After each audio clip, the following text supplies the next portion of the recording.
Hello everybody and welcome to my channel. Yes, I'm still playing this Grand Mafia game. I haven't updated anything about this game for a while because after I unlocked T4 as a free-to-play player, so I feel I pretty much has done everything. And some of you might notice my influence currently is only 1 million, 1.5 million to be more precisely.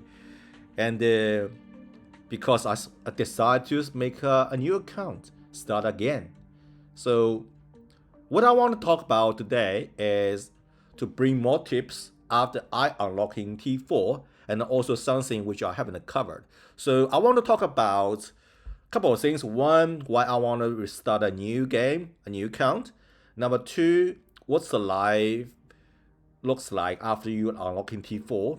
And number three, any other tips and any mistake you might is doing that as well. So without further ado, let's get started.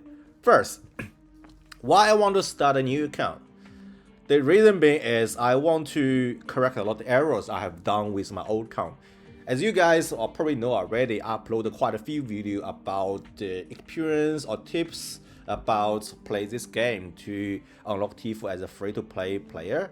And for me, as a free-to-play player, it took me literally a year to unlock T4. But I want to know, now if I start again, I got all the experience, all the knowledge, how fast I can do to unlock T4. Because before I spent a year, because I was messing around, for example, I invest too much on the defense, which is totally irrelevant to unlock T4, and which wastes me a lot of time. So in order to find it out, and avoid the mistake I did, I decided to start a new account. So what happened to my old account? My old account, I think I reached 270 million influence, and I'll give it away. So I'll give to my old guild, old faction. Their name is called TK, and they are based in City 82. It's a pretty cool faction, and the management R5, R4, they're all very cool people, very good people. And if you're looking for a good faction to join, I recommend you go there. Of course, City 84 is a relatively old city. So currently I'm at the City 350. Can't believe this game has already developed so much. Starting from like a City 1, City 2 to City 82, which I was in before I started this count. Now they have like more than 350 cities, so which is incredible. Yeah, so there are a couple of things which is new in the new city, right? Which I'm surprised I see that, which is actually in the new city, they have these rivers. I don't know if you guys see that before, but actually in the old city, we don't even have the... I know in the past, on a very old map, there is water over there, but for us, I don't know start from when they removed the river. Instead, we only have desert and the green grass field. And then now they introduce these like little things, which is, I think is pretty cool. And also, like, let me see where I am. By the way, I'm pretty weak. I'm not ready for fight. Don't ask me to help you with the fighting for you, because I'm pretty weak at the moment. I can't do nothing. Yeah, so they have like this like mountain to separate territory, but it's not like a government wall which you can't cross the mountain. You can. Just some very nice touch, right? So I gave my old account away to TK families, and I start a new account here. So now I want to talk about some experience and tips I want to give to you after you unlock T4, right? So if you haven't if you want to learn how to unlock T4 as a free-to-play player, go watch my other videos. After you unlock T4, there are a couple of things you will notice. Number one, you are expecting to have more responsibilities, because like T4 is the major, it's hard hitters, right? So when there's something happening, people are expecting the T4 players standing in the front.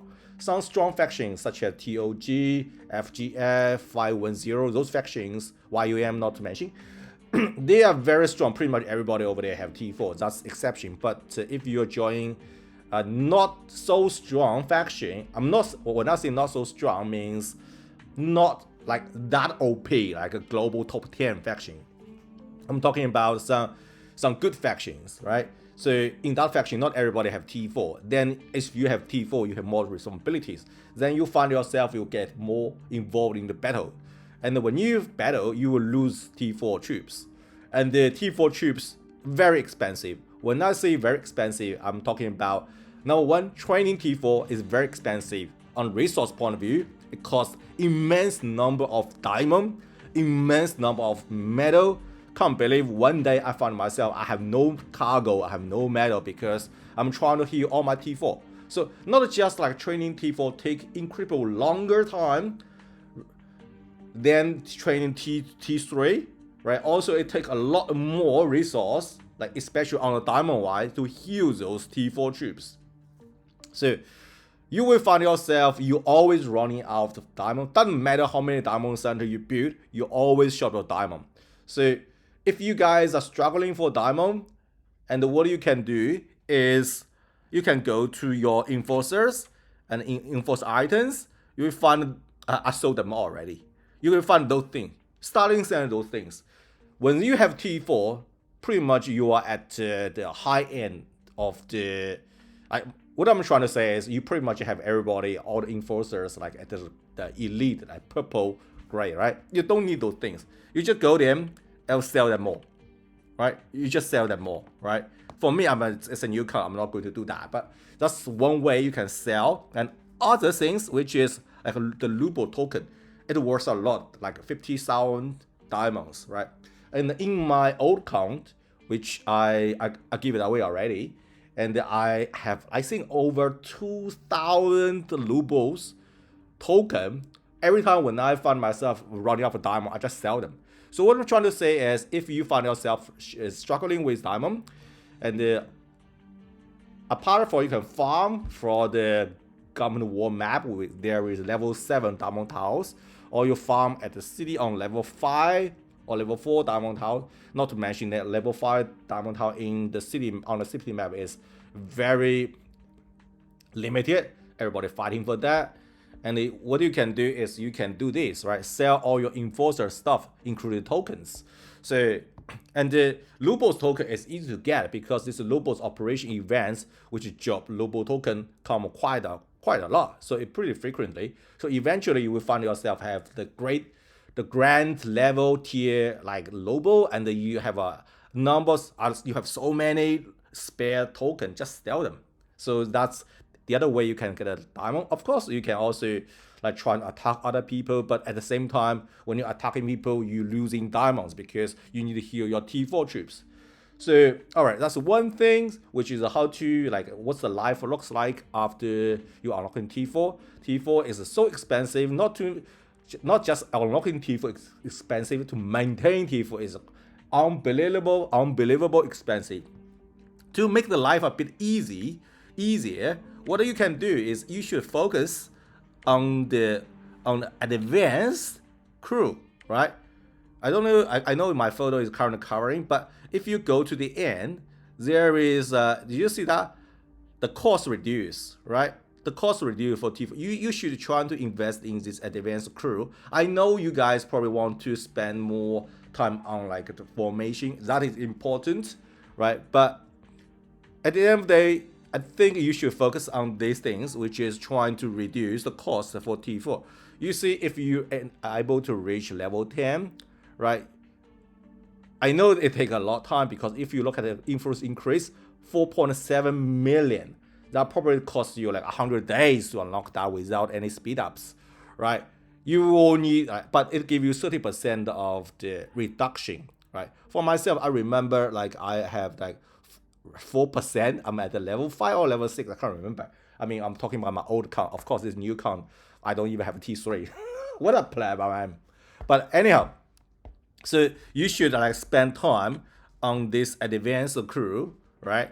And also trying to like the goal for you to invest on this like advanced crew trace technology tree is trying to reduce the cost of T4.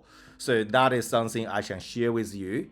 And all right, what's my name, right? My account name is still called WAO, right? If you, I heard somebody asking me, am I coming from a faction called WAO? No, I'm not, right?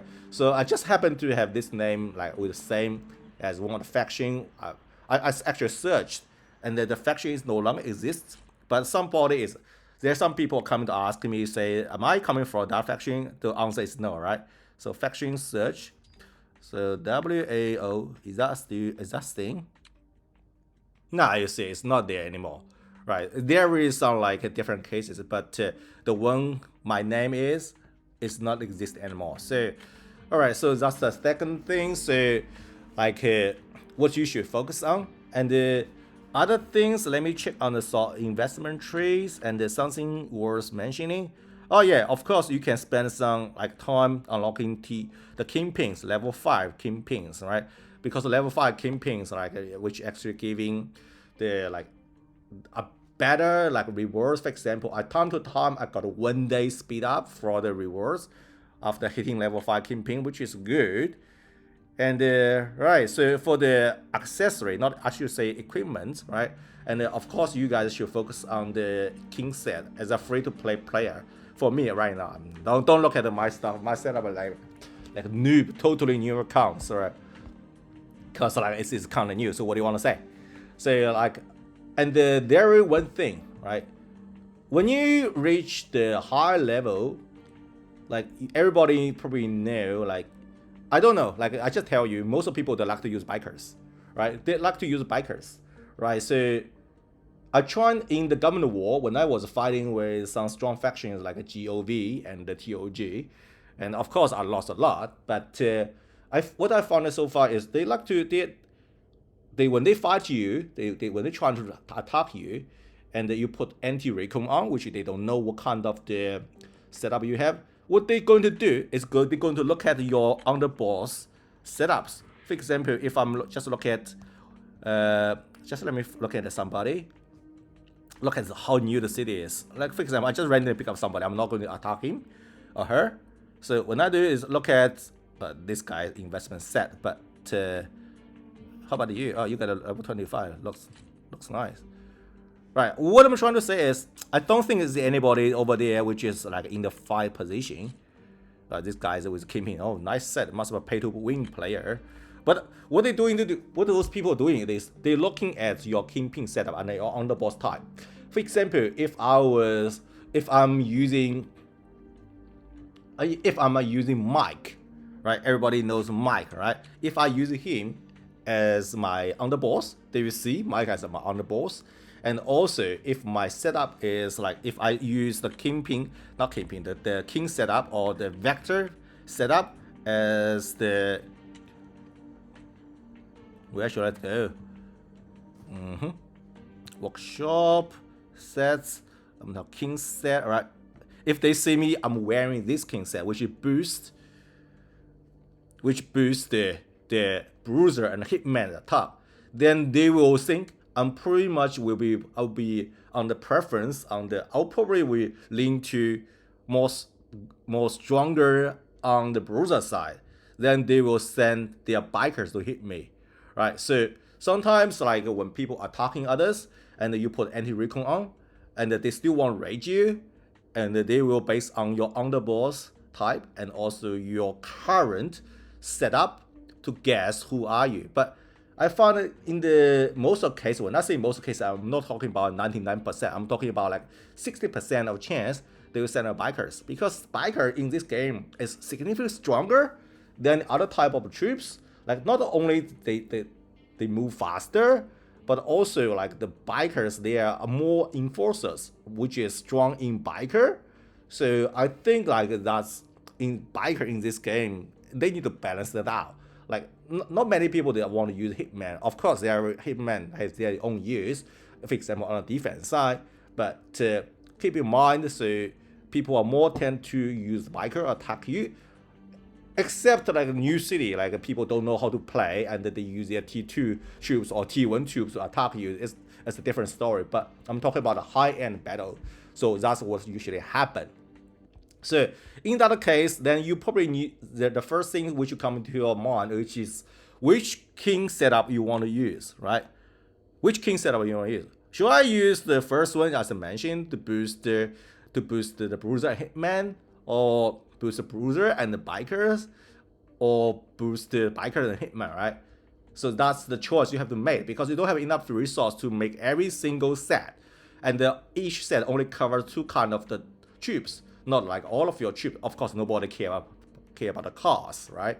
So That's something for you to consider. For me, usually I go ahead with hitman and bikers. The reason being is you want to boost your bikers because when you attack people and the default formation for the player is bruiser, they usually have bruiser in the front.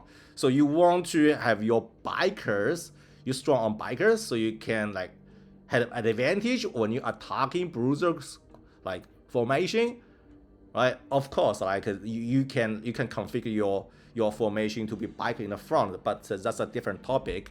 And I'm not going to discuss that because I didn't unlock the formation, but I know how it works. So I want to use bikers because biker, they are good at killing the bruisers, and I know like in some case I just send all the bikers to attack the other people. So it doesn't matter what kind of formation I have, I always have the biker in the front because there are no other troops. The second one is I use the second one I choose hitman. The reason being, as I mentioned earlier, so because most of people, they especially in the high end battle, they tend to send bikers. So I want to have the hitman able to somehow to defend myself, but in most cases I fail, right? But I understand the bruiser is important because in the early stage of probably most of players, they still use the bruiser square as the square bruiser formation, which is like have the bruiser in the front. So your bruiser is going to take the most damage. So if you want to have a mid shell able to protect your bikers and the hitman, you need some kind of boost on your bruiser. So I see there is a reason why people want to have the king set, like a set which is supporting bruisers. But for me, I'm just giving my reason. Bikers, you most of the time you find yourself using bikers, and hitman. Well, because people more tend to send bikers to attack you, so I want to boost the hitman. And bruiser, I understand that the mid shield is important. I think you need to figure it out, but this is my 2 cents for you. All right, so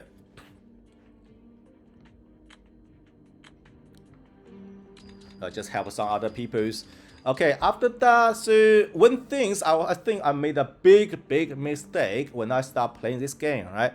I think most of the guys, especially if you are into this game, you play more than one character, right? So you have like a character in City 82, another character in City 200, for example, right? For me, I had the 2 characters, one in the City 82 with TK, and another one I think is in City 187.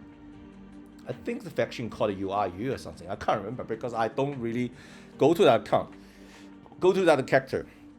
So what I did is, this is a terrible mistake. I suggest everybody of you listen here, right? When you come here, click on the top left profile picture, and there is settings at the bottom right, just under my picture, right?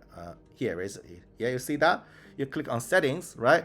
And there is manage character on the top left as the second, right? Where you can create a new character, right? And they ask you to choose city. Don't do this. Don't do this. Why? Because if you create character in this way, the character is still under the same account. See, right? On the top left hand side, there is account, right? So what happens if you create a character on the same account?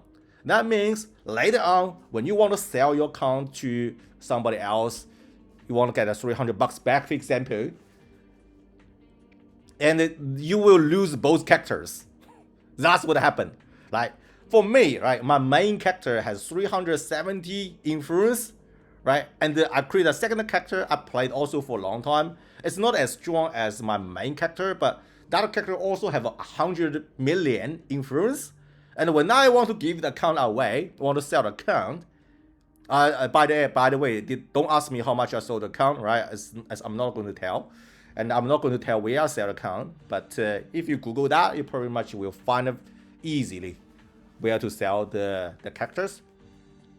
When I give my account away, right? So I want to just give the main account. I still want to play the second account, which is, I should say second character, which has 100 million influence, because I don't want to start for score 0. I don't want to start for 0, right? So, but I found because they are under the same account, and you cannot give a character to other people. You have to give the account to other people, which end up with I lost both of my characters, which I spent a lot of time on that. So if you're doing the same thing as me, Keep in mind, when you give this account away, you're going to lose all the characters you created on this account. So how to avoid this problem? That's the trick. You should go to account, then see that, start a new game, right? Start a new game, which is the bottom one, right? Click on that. They say, do you want to start a new game, right? Then by doing that, you will create, oh, what's that? Is that, oh yeah, some free gold, 200 bucks. Nice. But by doing that, right, you are actually on the different account. Don't forget to link your current account with your Facebook or your Google ID, blah blah blah. Link with something so you can always switch back. So you can switch between accounts, right? Don't create characters. Create account instead. The reason I just explained, you don't want to lose the character you work on when you just want to give one of the character away, right? Got it? All right, so let me click stuff. What else? Okay, so I'm in city 350, and it's a relatively new city, and I think I think is there anything I want to cover for this count? Pretty much, I'm not in a hurry to rush to level like 25 for my turf. So what I'm gonna do is, of course, I want to unlock T4 as a free-to-play player this time, as well. But I will not in a hurry to like level up the turf. The reason being, I explained already in the other video, because I don't want my underboss be captured and be executed. That sucks. And so I will go slowly, but I will be focused on my investment, because that's where I unlock T4 starts, right? And oh yeah, one things which I want to share with you when you fight, especially in the government war, which is you guys should be careful about the underboss feeding, or they call it UB fat, right? What happened is I don't have these things. What's this called? Hostage cell, right? If I can move myself a little up, right? Hostage cell. I don't build that. Why? Right? Unless you really need that, because you need that to unlock T4. But with this count, right? When I go to the government war, probably government war will only happen after 2 months of time, because it's a new city, right? So when you have the hostage cell, then you have the capability to capture the underboss. That means when you're attacking somebody, or somebody send their troop to you, and unfortunately they have the underboss among the troops, and they lost all the troops, then you were able to capture the underboss as a defender. Then you were able to keep the underboss arrested in your hostage cell. So this is supposed to be a good feature, because you can send a ransom or blah blah blah. You can kill the underboss to get a buff, blah blah blah, right? I know, I got it. But nobody probably, some of you probably know, but I guess most of people, they still know, though you probably don't still know, which is this can bring your some crazy damage to you as well. Because if you are on the government war map, right? So if you are on the government war map, and unless it's the Mascara Day, which is killing events day, right? People are trying to attack other factions to get killing points. And the other days like a farming day, like robbing day, kingpin day, development day, you speed up day, blah blah day, training day, blah blah, right? So they cannot attack you if you are under your faction territory. You know that little things which is marked on the red. Let me just show you, right? If I go to the map, then global, government war list, I just go to any. Yeah, just go there. Wow. Look at those things, right? Those like map shows the territory. For example, if I belong to this SE, what's that? You probably didn't see that. I belong to this faction, right? You see, like, if I'm sitting in the territory, which is in the red square, for you, your faction, it will be blue square, and nobody attack you unless the mascot are there, right? But people can attack you if you are hosting, if you capture, arresting, you have an underboss in your hostage cell. then you probably say, oh well, I'm not going to capture anybody on the other except Mascade, so I'm safe here. No, it's not, right? So what happens sometimes when you farming, for example, I want to farm this level 4 tower of bank, right? Which is outside of the faction territory, this level 4 bank, right? Which outside your faction territory, and you set your farming troops to them to farm, and you say, I'll call it a day, because like, but nothing have nothing left to do, except watching the clocks, right? And you go away, go offline, you do your own real world stuff, right? And now there is a trick. The enemy, they can send the underboss with their troop. Usually they only send with one troop along with the underboss to the same tower you are farming. And what's going to happen? Of course the attack will be failed. And that is what they want, right? Because their attack is failed and they only send one troop, and also the underboss is there, that means the troops you send to farm the tower is able to completely wipe up the attack and arrest the underboss. So what happened is you will find yourself, when you are having a lunch, when you are sleeping, when you are doing your stuff, right? And you see a noble attack you, and this time actually you have an underboss arrest into your hostage cell. And now your territory is no longer able to protect you anymore because you got underboss now. So what happens now, people can raise you, they attack you, even they are in the different area of the map, right? If you look at this one, right? I'm in, for example, in the green zone, in uptown state. I'm here, right? But oh, there is something. Sorry, I need to go. All right, comment. Got 79. Good, nice stuff, right? And even they are in the other area like here, right? Which is they supposed not able to reach you unless the government war enters certain state. They can attack you, they can raise you because you're holding an underboss, and you don't know. Some of you might turn off your notification, or you switch to the other characters or the other accounts, or you are sleeping. So what happens is they can raise you, and you usually at this time you are under your farming setups. Your setup is like your talent, your specialty of your underboss is for farming. Your equipment is for farming. So at this time, doesn't matter like how your faction member they trying to reinforce you, it's not going to help because the people attacking you, they are in the attacking setups. They have the underboss specialty set to attack, and they send the recon team to you to understand what's your stats, what your troops are, and you don't know because you don't put anti-recon on because you think nobody can touch you. And it doesn't matter how many people they send the troops to reinforce you. Not to mention, I think the top, the cap for reinforcement is around 1 million, which is nothing actually in government war. And they just send a 3 million raid to you, and you go to fail. And when you go back online, you find that your turf gets zeroed. Maybe then, if they can't zero you with one hit, they can do the same thing again. All right, now the attack is a success, and when the attack is success, they're going to rescue the underboss you arrested, and they send the same underboss with one troop to the same tower again, right?